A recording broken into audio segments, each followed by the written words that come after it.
Assalamualaikum warahmatullahi wabarakatuh. Alhamdulillah kita ketemu lagi di Ngopi Ngobrol Pakai Hati. Bagaimana kabar hari ini? Kuat sekali ya ngopi. Meskipun cuaca hujan terus menerus dan kondisi tidak menentu, mudah-mudahan kita tetap sehat, semangat, dan rezeki kita lancar. Amin ya rabbal alamin. Iya. Kali ini Anda akan saya ajak mengobrol tentang kondisi yang tidak menentu ini. Ya, terutama ini untuk emak-emak ya. Ya, gimana Bu? Semua harga naik. Gimana gak gelisah coba ya? Harga minyak goreng naik, sudah turun lagi, tapi barangnya langka, bikin pusing.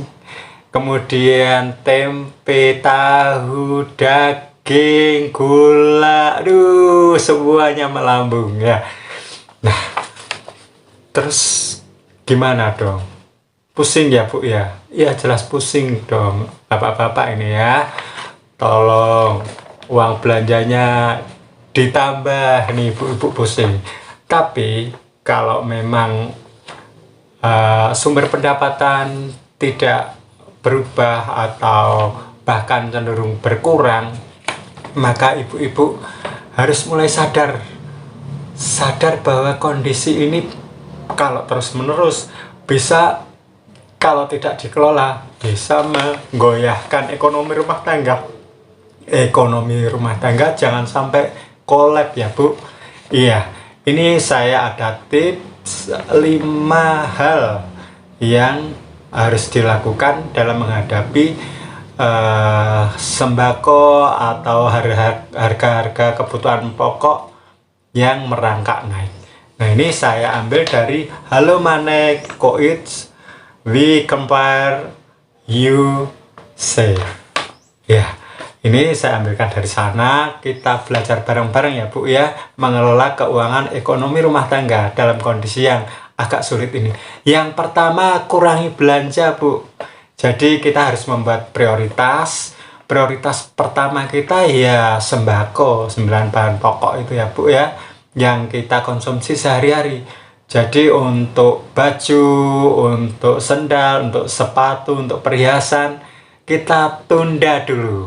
Bukan berarti kita tidak boleh membeli ya Bu, tetapi untuk saat ini kita prioritaskan dulu yang utama, yaitu sembako. Dan jangan panik buying ya Bu, atau kita menjadi panik misalnya kita borong minyak goreng berapa karton atau membeli secara berlebihan. Ini malah tidak baik Bu.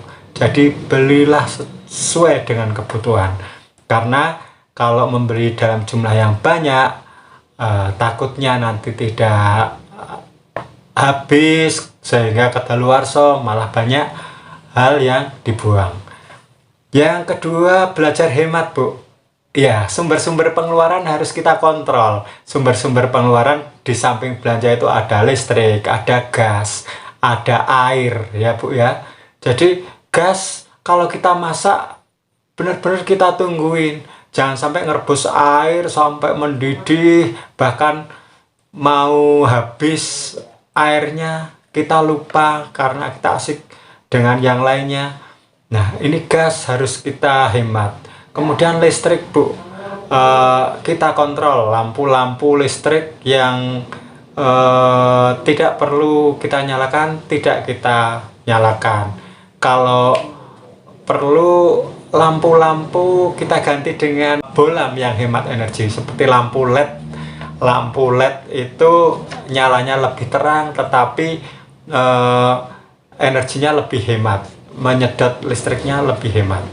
Kemudian TV kalau tidak kita tonton juga kita matikan, kita lepasi kabel-kabel kalau tidak kita pakai ya, kita cas, kita colokan-colokan televisi, komputer, kalau nggak dipakai dilepas saja Bu, karena ini juga dalam rangka penghematan tadi. Semakin kita banyak berhemat, maka semakin uangnya itu kita keluarkan sedikit.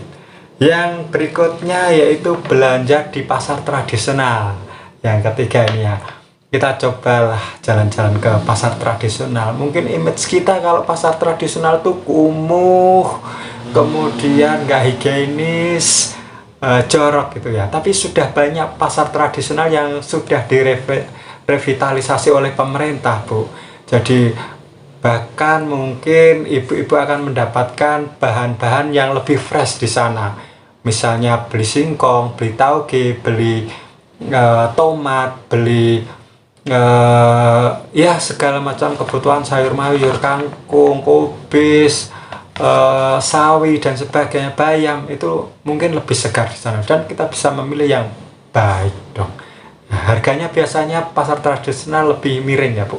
Tapi kalau terpaksa masih belanja di supermarket, maka carilah barang-barang yang kualitasnya hampir sama tetapi harganya lebih rendah atau lebih miring Bu. Jadi misalnya ini sama-sama gulanya, tetapi yang ini lebih merek, yang ini lebih miring. Jadi kita tidak terpaku merek ya Bu ya, karena barang-barang yang sudah mendapatkan legalitas dari perdagangan atau BPOM itu kita anggap saja sama ya, walaupun dalam kondisi tertentu kita akan memilih produk yang menurut kita terbaik. Nah, yang keempat adalah mungkin kita menanam sendiri kebutuhan dapur ya. Jadi misalnya kita beli tomat, coba kita ambil biji-bijinya, kita keringkan, kemudian kita deder Bu, atau kita buat bibit tomat, kemudian buat bibit cabai.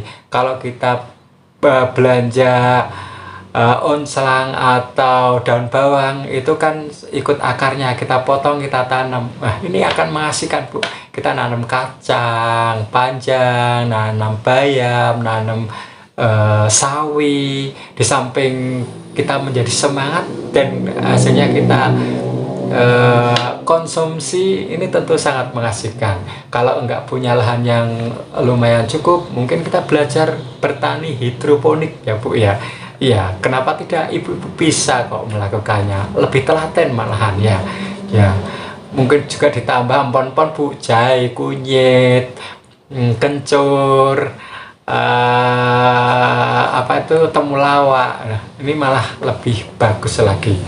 Nah, yang terakhir, rencanakan menunya Bu, agar kita bisa merencanakan untuk 1 minggu paling tidak, itu kita bisa membuat perencanaan belanja 1 minggu ke depan, dan menunya itu yang tetap memenuhi gizi seimbang tetapi tidak berlebihan, sehingga kita tidak terlalu banyak menghangatkan makanan-makanan atau menyimpan di kulkas. Kalau perlu sekali habis itu Bu. Nah, ini kira-kira tipsnya. Dan memang kondisinya sedang tidak baik, daripada kita bingung gimana biar yang kebijakan diurus pemerintah dan tokoh-tokoh politik untuk membuat kita atau ibu-ibu tidak pusing lagi. Diharapkan minyak segera turun, gula turun, kita mendapatkan barang dengan mudah ya Bu ya. Mudah-mudahan kita berdoa bersama-sama, semoga kesulitan-kesulitan segera berlalu, dan yang penting kita berdoa semoga rezeki kita, rezeki suami ibu-ibu lancar. Amin ya rabbal alamin. Sampai di sini dulu. Yuk Bu, ngopi lagi yuk. Wassalamualaikum warahmatullahi wabarakatuh.